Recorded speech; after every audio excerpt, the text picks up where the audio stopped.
Hey guys, it's me, Velik. Happy Valentine's to everyone. I hope you're having a lovely day. The world event Love is in the Air has begun, running from February 9th until February 23rd, and it brings some lovely pets that you can collect and battle with. From cherubs and lovebirds to toxic sludge and walking bouquets, these pets prove that love in Azeroth comes in many forms. The Love is in the Air battle pets are Peddlefeet, Toxic Wasteling, Lovebird Hatchling, Heartseeker Moth, and Living Rose. In this video I will showcase these pets, show you how you can collect them, and discuss their stats and ability. Most of these pets, actually all except one, can be bought with love tokens from the Love is in the Air event vendors, namely Kiara Torres in Elwyn Forest, outside of the main gates of Stormwind City for Alliance, and Lithian Morning Spear in Juratar, outside of the main gates of Orgrimmar for Horde.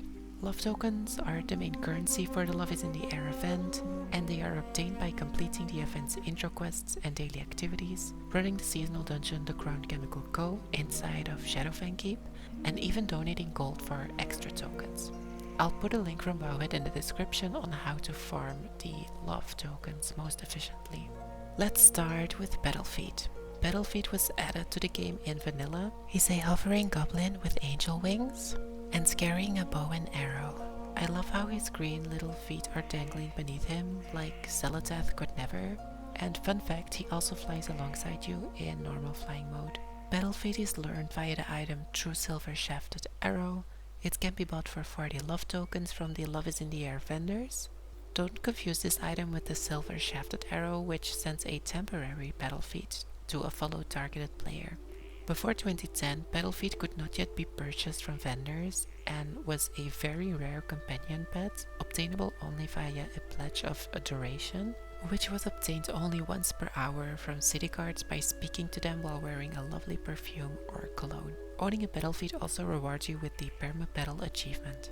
Also, Peddlefeet is cageable, so he can be traded and sold on the auction house. His description reads, "The power of love can be a dangerous thing, especially when wielded by an airborne, ill-tempered goblin. He's a humanoid pet, so he recovers 4% of his maximum health if he deals damage this round. He takes 50% increased damage from undead abilities and 33% decreased damage from critter abilities." Peddlefeet comes in one breed, a speed breed. He has 1400 health, 260 power, and 325 speed. His abilities are Bowshot, 100% hit chance, takes a shot dealing 280 humanoid damage. Bowshot is used only by one other pet in the game, namely Gilvanas, which I unfortunately don't have. Then Rapid Fire, 100% hit chance, fires a rapid volley of arrows, dealing 98 humanoid damage to all enemy pets. Peddlefeet is the only pet in the game that has rapid fire. It's similar to Omnislash or the undead type Tea Party. Then Lovestruck, 5 round cooldown, 100% hit chance, stuns the target for 1 round. Lovestruck is used only by 2 other pets in the game, namely Lovebird Hatchling, which we will see later, and the Sister of Temptation.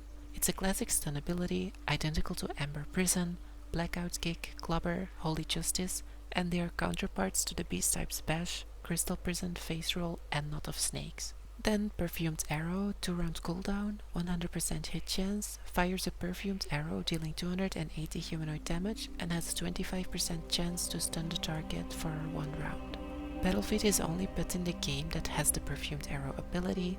It's similar to Tornado Punch and the humanoid counterpart of the flying type Moth Dust, the magic type Arcane Dash and Soul Rush, the beast type Utter Destruction and Headbutt, the mechanical type Frying Pan and Screeching Gears and Shock and Awe, and the elemental type Ice Age. Then Shot Through the Heart, 2 round ability, 3 round cooldown, 100% hit chance, aims carefully for 1 round, then unleashes a shot on the next round, dealing 700 humanoid damage. Peddlefeet is the only pet in the game that has Shot Through the Heart. He's truly serving Bon Jovi realness. It's the counterpart to Holy Charge, the Dragonkin type Deep Breath, and the critter types Snail Mail and Slow and Steady. And then Love Potion, 3 round cooldown, restores 25% of the caster's health. This ability always goes first. Love Potion is used only by one other pet in the game, namely the Golden Dawn Feather. It's a bit of a unique heal in that it always goes first, and it is similar to Restoration. Peddlefeet is a speedy humanoid with strong humanoid abilities. He'll be devastating against a Dragonkin pet team who take 50% increased damage from humanoid abilities. but he'll be weaker against beast pets who have 33% increased defense against humanoid abilities, so not every matchup is love at first sight. You can choose between Bowshot, which acts mostly as a filler for modest humanoid damage. Alternatively, you can choose for Rapid Fire for AoE damage. Rapid Fire could have a strong synergy with Lightning Storm Weather, which adds bonus mechanical damage on each strike, if you have another pet in your team with Call Lightning, that is. If your opponent has only one pet left, however, the romance is basically over, as Rapid Fire becomes ineffective as it will only deal 98 damage. Peddlefeet offers control with Lovestruck and Perfumed Arrow. The former provides a guaranteed stun only, while the latter provides modest humanoid damage and a 25% chance to stun. Peddlefeet's high speed synergizes well with control, which is why personally I would opt for Lovestruck over a Perfumed Arrow, unless you're feeling lucky and want to take risks. Don't get me wrong, the damage in addition to the stun does make for a very powerful move, but it seems like an unreliable strategy to me, and relying on chance can leave you heartbroken. Peddlefeet also offers a delayed charge-up burst with Shot Through the Heart. It's great when timed tactically if your opponent used an evade ability like Dive, Burrow or Liftoff, so there's no wasted turn. It does have a cooldown, but it does do more damage than 2 times Bowshot. For PvP, keep in mind that it is predictable and it can be countered with an evade or a dodge. Alternatively, you can choose for a heal with Love Potion. Peddlefeet's ability pool is very similar to that of Minitariel and the Sunborn Valkyr, who also offer a straightforward attack and an AoE ability in the first slot, a guaranteed stun and a damage with a chance to stun in the second slot, and a delayed burst or a heal in the third slot. One of Peddlefeet's biggest weaknesses is that his entire toolkit is locked to humanoid damage, and he offers no form of weather control. That said, no pet can be everyone's perfect match. Overall, Peddlefeet is a speedy humanoid that brings a surprisingly complete humanoid kit, AoE pressure, strong control, delayed burst, and even self-healing. He shines against Dragonkin and rewards players who enjoy planning their stuns, burst windows, and heartbreaks carefully. There's also an amazing article on Battle Pet Roundup, so please check it out. The link will be added in the description below. Then we have the Toxic Wasteling. This pet was added in the Wrath of the Lich King expansion. The Toxic Wasteling looks like a small, sentient globule of green toxic slime that idly bubbles and slithers around. Be aware, it consumes nearby critters, including friendly critters. And it can even eat bloodworms, so Blooded Knights beware. Before 2019, it used to grow larger with each critter consumed, but alas, this stacking size increase was removed. It's funny that the item that learns the pet also warns player of this, as it says on the item description: do not feed Toxic Wasteling, do not allow Toxic Wasteling to approach small animals, do not touch, sniff or even look at Toxic Wasteling for extended periods of time. Its model is similar to that of the disgusting Oozling. If Peddlefeet represents romantic idealism, the Toxic Wasteling is the embodiment of a toxic relationship, clingy, corrosive, and guaranteed to leave long-lasting damage. It is a possible drop from the heart-shaped box, which is rewarded from the daily The Crown Chemical and Co seasonal instance, so it seems like our Toxic Wasteling is a byproduct of the Crown Chemical Company's experiments. It's a cageable pet, so it can also be traded and sold on the auction house. Its description reads: this adorable little guy likes to play with critters, just don't let them get too close. It's a magic type pet, so it cannot be dealt more than 35% of their maximum health in one attack. It takes 50% increased damage from Dragonkin abilities and 33% decreased damage from aquatic abilities. It comes in one balance breed. It has 1562 health, 292 power and 244 speed. Its abilities are Ooze Touch, 100% hit chance, oozes onto the enemy dealing 312 magic damage. Absorb, 100% hit chance, deals 156 undead damage. The user is healed for 100% of the damage dealt. Corrosion, 100% hit chance, splashes the target with corrosive acid, causing 154 magic damage instantly and 77 magic damage each round, and increases damage taken by up to 30 for 2 rounds. Creeping Ooze, 100% hit chance, covers the target in a poisonous ooze which deals 218 aquatic damage, plus 78 damage each round, lasts 3 rounds. Expunge, 3 round cooldown, 100% hit chance, deals 349 to 648 magic damage to the target. And Acidic Goo, 100% hit chance, spits poison goo on the target, dealing 78 critter damage each round and increasing damage taken by 25% for 3 rounds. Toxic Wasteling shares an identical ability kit with the Disgusting Oozling, Jade Oozling, and Oily Slimeling. Despite its underwhelming breed, it does have some good abilities.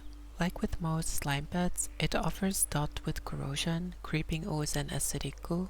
These dots can end up being very deadly when combined, especially once the poison increased damage debuff from Acidic Goo has been placed. Creeping Ooze is also one of the most powerful dots next to Hound.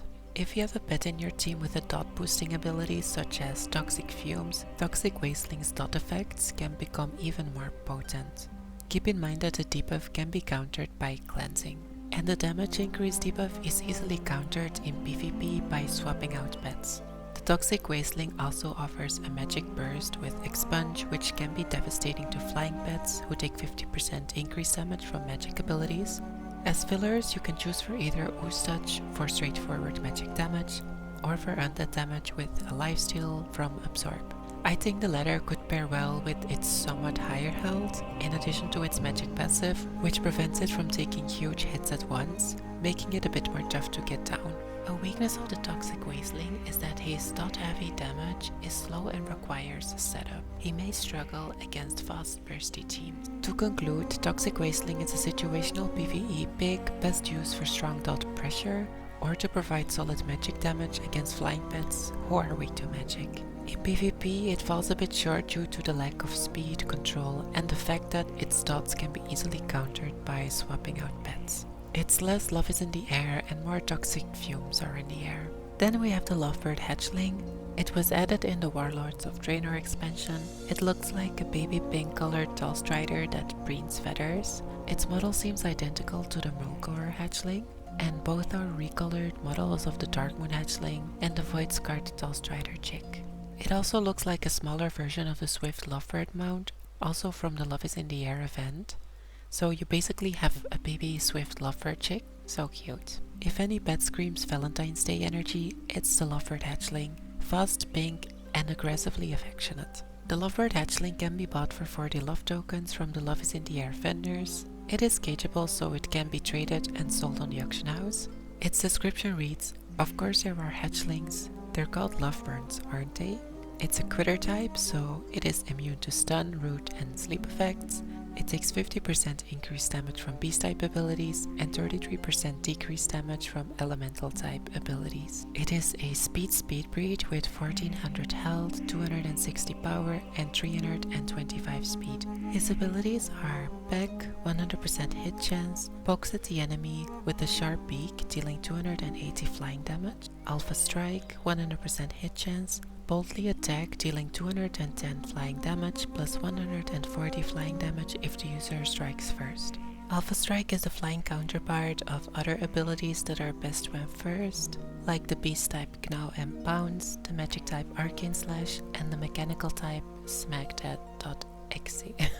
And Love Struck, a classic stun ability, like we saw with the Lovebird Hatchling. Hawkeye, increase your critical strike chance by 75% for 3 rounds. Hawkeye is similar to Warning Squawk but without a cooldown, and in addition to Unstable Engineering, these are the only critical strike buff abilities that provide a 75% increase.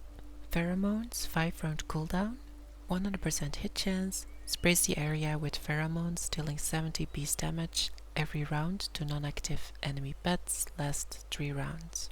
Pheromones is a pretty unique ability used only by 5 other pets in the game, namely Cruncher, Kovok, Kunchong Hatchling, Scaly, and Underroach. As far as I'm aware, there are no other abilities like Pheromones that deal only damage to non-active pets. And Predatory Strike, 4 round cooldown, 100% hit chance, deals 420 flying damage, deals double damage as the target is below 25% health. Predatory Strike is similar to the beast type Impale with a 2 round cooldown, and the aquatic ability Swallow You Whole, which has no cooldown. Lovebird Hatchling is a critter type that offers strong flying damage type abilities.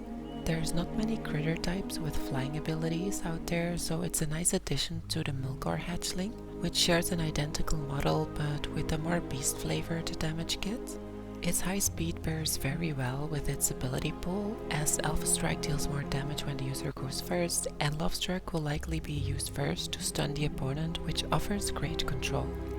Alpha Strike hitting first will be devastating against aquatic pets, who take 50% increased damage from flying abilities. Keep in mind that the mechanic of Alpha Strike can be countered with a speed debuff, in which case I think it would be better to save your Lovebird Hatchling by swapping it out with another pet to counter the debuff. Predatory Strike also gives a very strong finisher, dealing heavy damage to low health targets even when they are not aquatic. Hawkeye is very interesting here, as it can be combined with 3 strategies. It can be paired with Alpha Strike, making it even more powerful than it already is, on the condition that it is used first, of course. It can also be paired with Predatory Strike for additional damage. However, it doesn't really require a boost if used when the target is below 25% health, as it will already deal double damage, even for non-aquatic pets. An alternative and more niche strategy is Hawkeye paired with Pheromones for more damage on backline pets. Since Pheromones deals beast damage, this could hit a backline of critter type pets really hard, as they take 50% increased damage from beast type abilities. However, this strategy would be very situational, of course, and Pheromones' damage is otherwise low and slow. So in most situations, I think Predatory Strike is the superior pick. A weakness of the Lovebird Hatchling, if I had to say one at least, is that it offers no weather control. All in all, the Lovebird Hatchling is a fast critter pet that stands out by offering strong flying type damage. Its high speed synergizes well with Alpha Strike and Love Strike, allowing it to apply pressure and control by acting first, and to use a hard-hitting executing move with Predatory Strike. True to its name, the Lovebird Hatchling hits hard, fast and first, because in love, hesitation is weakness. On Sufu's WoW Pet Guide, the Lovebird Hatchling is also listed as one of the best pets of the critter type family. Considering its powerful abilities, this comes as no surprise. The link will be added in the description. And moving on to the Heartseeker Moth. It was added in the Dragonflight expansion. Its model looks so detailed, so it makes sense it was added in a more recent expansion. It looks like a delicate and pastel pink moth with soft and translucent wings. Its model is a recolor of the Ebonwing Moth, the Hollow Moth, Teardrop Moth and Undermoth, who were all added in Dragonflight as well. It's nice to have newer moth models next to the older moths like Grey and Red Moth. The Heartseeker Moth can be bought for 40 love tokens from the Love is in the Air vendors. It's a cageable pet, so it can also be traded and sold on the auction house. Its description reads, "Whereas some moths are attracted to light, this particular moth seems attracted to warm, fuzzy feelings." Some say the phrase "butterflies in your stomach" actually refers to an infestation of Heartseeker moths. It's a flying type pet, so it gains 50% extra speed while above 50% health. It takes 50% increased damage from magic type abilities and 33% decreased damage from beast type abilities. It's a balance breed with 1644 health, 260 power and 260 speed. Its abilities are Slicing Wind, 100% hit chance, attacks the enemy with 1 to 3 blades of wind, dealing 140 flying damage per attack. Focused Beams, 100% hit chance, blasts the enemy with a beam of arcane power, dealing 210 magic damage. Damage increases by 70 each time it is used, maximum 350 magic damage. Focused Beams is a cumulative investment or ramp effect damage ability similar to Arcane Blast and Nether Blast, and they are the magic counterparts of the beast types Vicious Fang and Huge Fang, the aquatic type Pinch, the mechanical type Arm Blast Cannon, the critter type Transient Claws, and the undead type Empowering Strikes. Then Preen, 3-round cooldown, 100% hit chance, restores 277 to 338 health and increases your damage dealt by 25% for 2 rounds. Preen is the flying counterpart of the elemental type I Am Brute and the humanoid type Giant's Blood. Dust Cloud, 4-round cooldown, increases your chance to dodge an attack by 100%, lasts 1 round. Dazzling Dance increases your team speed by 25% for 9 rounds. Dazzling Dance is the critter counterpart of the magic type Moon Dance. Fun fact, the effects of Dazzling Dance and Moon Dance do in fact stack, so combined they can give you a whopping 50% speed boost for at least 8 rounds. And Moth Dust, 3 round cooldown, 100% hit chance, deals 280 to 420 flying damage, and has a 25% chance to put the target to sleep for 1 round. Moth Dust is the flying counterpart of the humanoid type Perfumed Arrow and Tornado Punch, the magic type Arcane Dash and Soul Rush, the beast type Utter Destruction and Headbutt, the mechanical type Frying Pan and Screeching Gears and Shock and Awe, and the elemental type Ice Age. Heartseeker Moth offers ramped magic damage with focus beams and flying damage with Slicing Wind and Moth Dust. It also offers a variety of utility with a hail and damage buff from Preen or a dodge with Dust Cloud, and a speed boost with Dazzling Dance, and a low chance of stun with Moth Dust. Slicing Winds is a bit tricky as the amount of times it hits is purely RNG. It can theoretically hit 3 times, but sometimes it hits twice or only once. It can be useful to get rid of decoys or barriers, but it's very RNG dependent. Focus Beams has a set amount, but it takes a few turns to ramp up. Still, paired with the damage boost from Preen for example, it could be very strong. If you know you're facing an opponent with a big burst, Dust Cloud could be used to dodge that incoming damage. Depending on the opponent, Dazzling Dance can give your team an edge with extra speed even after this moth is defeated. Alternatively, Moth Dust can be used for big damage and a chance to stun. However, a 25% chance seems very unreliable to me. The RNG of it all seems like the Heartseeker Moth's biggest weakness to me. Slicing Winds only hitting once can really turn the tides against you in a battle. Though, despite a low chance to stun, Moth Dust can still be a powerful ability, especially when paired with Preen, which could turn Moth Dust into a very powerful burst. To conclude, Heartseeker Moth can be a versatile pet offering magic and flying damage, along with a variety of utility effects. The ability pool will be very dependent on the team you're facing. There's some RNG to Slicing Winds and Moth Dust stun, but it can be a surprisingly strong contender for battles. Much like Romance itself, the Heartseeker Moth is beautiful, unpredictable, and occasionally devastating. Kovox Gaming also made a great video about the Heartseeker Moth. He makes great pet battle content, so the link to his video will be added in the description. And lastly, we have the Living Rose. The Living Rose is a blossoming rose imbued with life, walking around on its thorn-vined body. Its richly red-colored petals are shaped in a face-like pattern, giving it a whimsical yet slightly eerie appearance. It's a completely unique model and reminiscent of other walking plant pets like the Lashlings and the Lashers. The Living Rose can be bought for 40 love tokens from the Love is in the Air vendors, and it's also a cageable pet, so it can also be traded and sold on the auction house. Its description reads, "When being adored, a living rose emits beautifully intoxicating aromas. When ignored, those aromas become actually toxic." A fitting metaphor for love itself, intoxicating when reciprocated, poisonous when ignored. It's an elemental type, meaning it ignores all negative weather effects. Enemy pets can still gain the beneficial effect from weather when facing an elemental. It takes 50% increased damage from aquatic abilities and 33% decreased damage from mechanical type abilities. It comes in a balanced balance breed with 1562 health, 292 power, and 260 speed. Its abilities are Lash, 100% hit chance, lashes the enemy 1 to 2 times, dealing 156 elemental damage per lash. Hits an additional time if the user attacks first.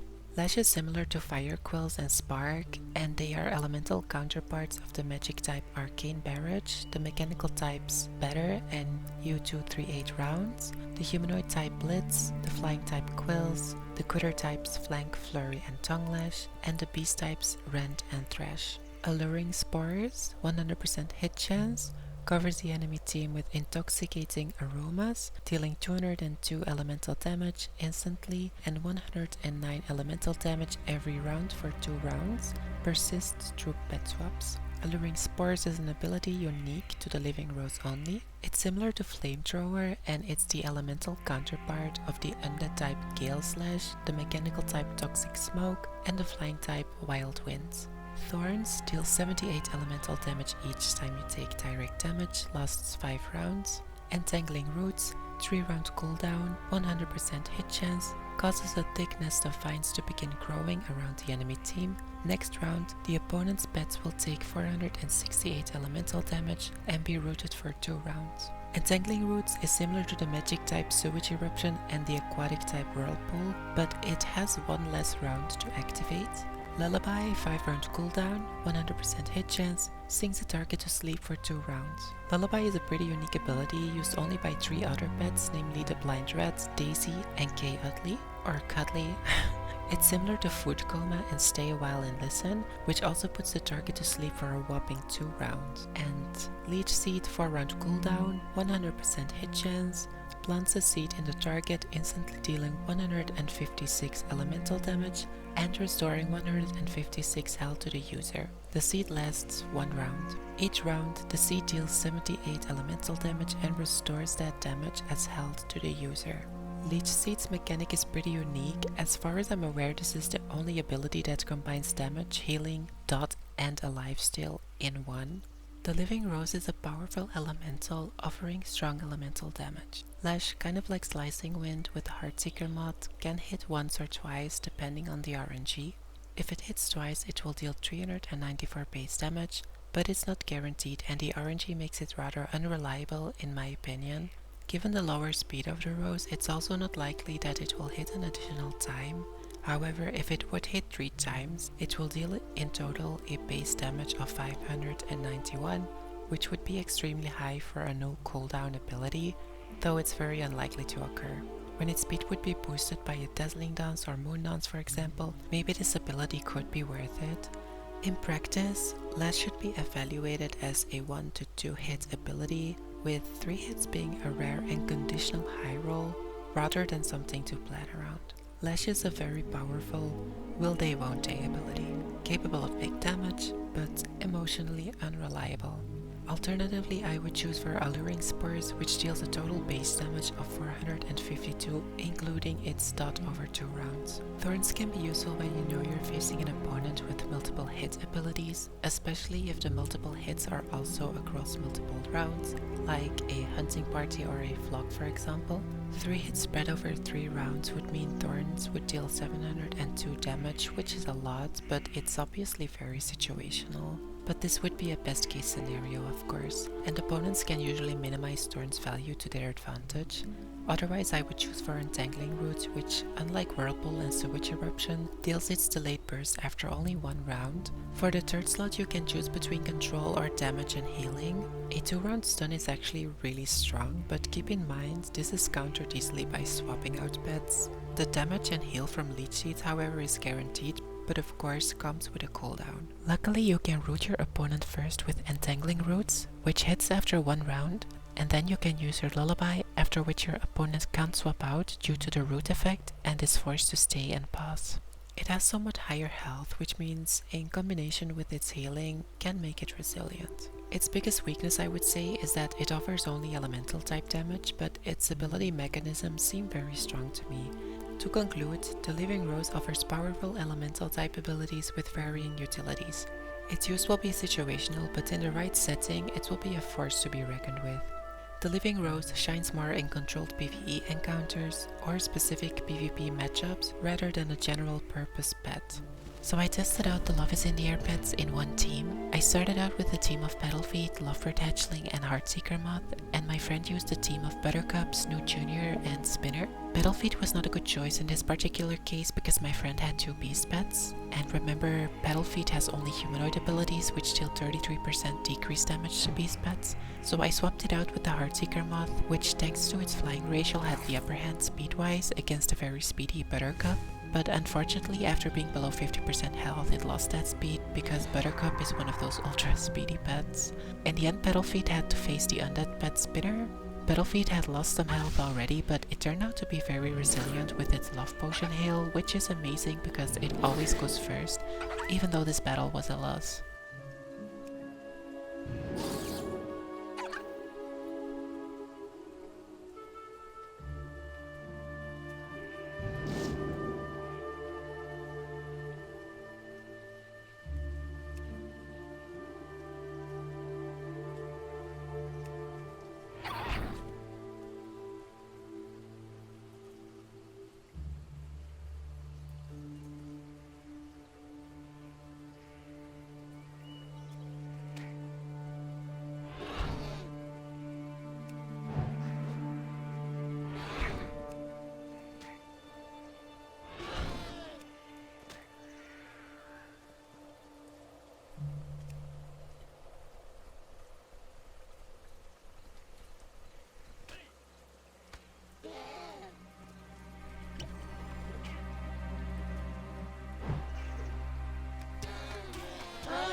In the second battle, I replaced Lovebird Hatchling with Living Rose. I underestimated the Living Rose, I must say. I configured it with Alluring Spores, Entangling Roots, and Lullaby. The 2-round sleep is so useful because it can be used to force your opponent to swap to another pet, changing up their strategy, or to force them to stay, but in PvP in general, it's always better to swap out. I forgot to use Lullaby after Entangling Roots here actually, so it could have been more effective even against Buttercup. This battle ended up in a win, all thanks to the Living Rose I think, so never underestimate a pet even though it's a balanced brood.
So yeah, that was it for the Love is in the Air WoW Battle Pets. Thank you so much for watching, and whether you're shooting arrows, spreading toxins, or letting roses do the talking, may your pet battles be full of love and free of heartbreak.